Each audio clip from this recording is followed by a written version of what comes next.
Hi, in this tutorial we are going to add Lombok. This is super useful to avoid boilerplate code. Let's go on Maven repository and search for Lombok. Great, click on the first result and click on the latest version. Now let's click here, automatically it will copy this dependency. Now open your IntelliJ or Eclipse or wherever and go inside the POM. Great, now let's add this dependency. If you're using something like IntelliJ, it will request you to reload the POM. Probably it doesn't ask me anything because I've already downloaded the Lombok library. Usually it happens that you have to reload the POM and automatically it will download the Lombok libraries. Now, if you want to use Lombok annotation, you must click on this gear, click on plugins and search for Lombok. You will see something like this. I've already installed the Lombok plugin. Now you should click on install, apply and OK. And then you are ready to go. Now let's go on the student entity, the student class. When we written this class, we had a lot of boilerplate code, set ID, get first name, set first name, to string, and so on. Let's delete all of these.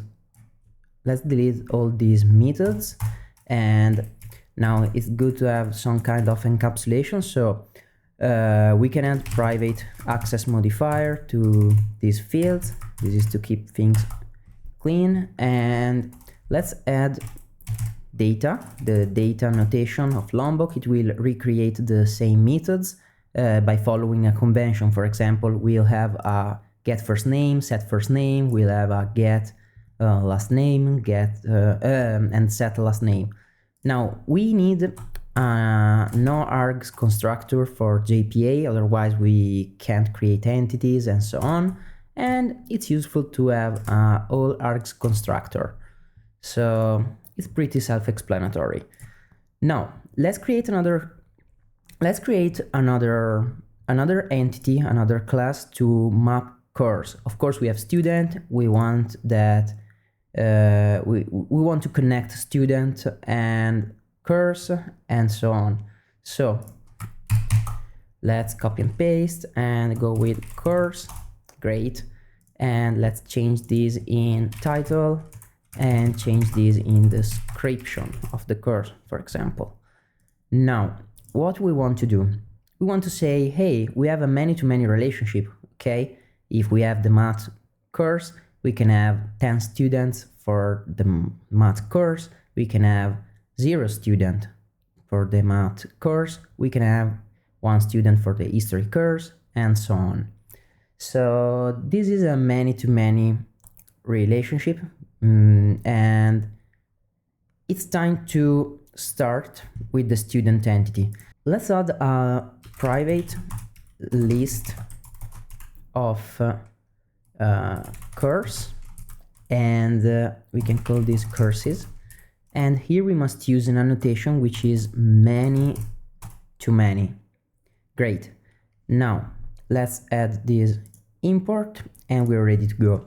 Now there's something to point out here. We could use the join table annotation. Join table. This join table annotation accepts some values that we can use to change the default behavior of JPA. But we are fine with the default behavior, so we'll delete this join table and we'll keep only many to many. Now it's time to go inside the course entity, and we're going to write private list student, and we're going to call this students. Great. Now let's import this list, and here we must add the many to many. Now there's something to point out here. This is that we should add mapped by value and use the name courses. If you don't use this value mapped by courses, it will cause a problem, because if you leave only the many to many and many-to-many annotation on student and course, and you don't use mapped by courses on one of the entity, automatically JPA will create two join table. You know, when you are going to create a many-to-many relationship inside your database, you'll have a table which is something like course student with the student ID and the student course. Now, if you don't write this piece of code mapped by courses, JPA will not recognize that you need only one join table. So it will create something like, of course, the course table, because we still don't have this entity inside the database. It will create course student and student course. We don't want this. We want only one join table. So let's restart the application, rerun, and if we check inside the database, now we have only the student table. But let's wait a little bit. He's doing things. Great. Start the application. If we go inside the beaver, we can click refresh.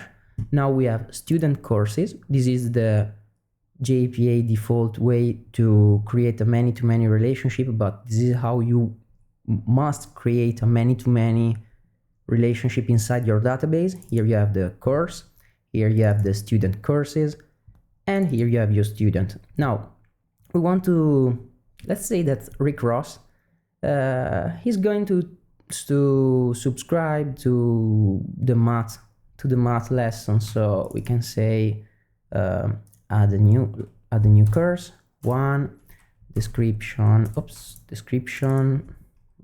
math tutorial, and title math.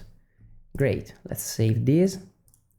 And now inside the join table, we can use course ID 1 and the student ID 302. So great, let's save everything, and we are ready to go. We can open Postman, and if we invoke the get endpoint 302 and we click on send, now we'll have this strange response. This is the circular problem for JPA dependency. Basically, what's happening here? We have first name Rick Ross, we have a list of courses, and inside your courses you have a title, description, the ID, and then you have again a list of students. There are two ways to break this circular dependency problem. We have two ways to resolve this circular dependency problem. The first way is to use JSON ignore, and when you are going to invoke the API, your response will be without this student list. This is the first way. It's simpler, it's easier, but I don't like this way a lot, because if you have a complex case to handle, you should use something different. The second way to handle this situation is to use the annotation JSON managed reference. Then you open your course and you can add JSON back reference. Now if you run your project, great, it's sorted. Now we can open Postman, retry the get API, and great, we have only one course.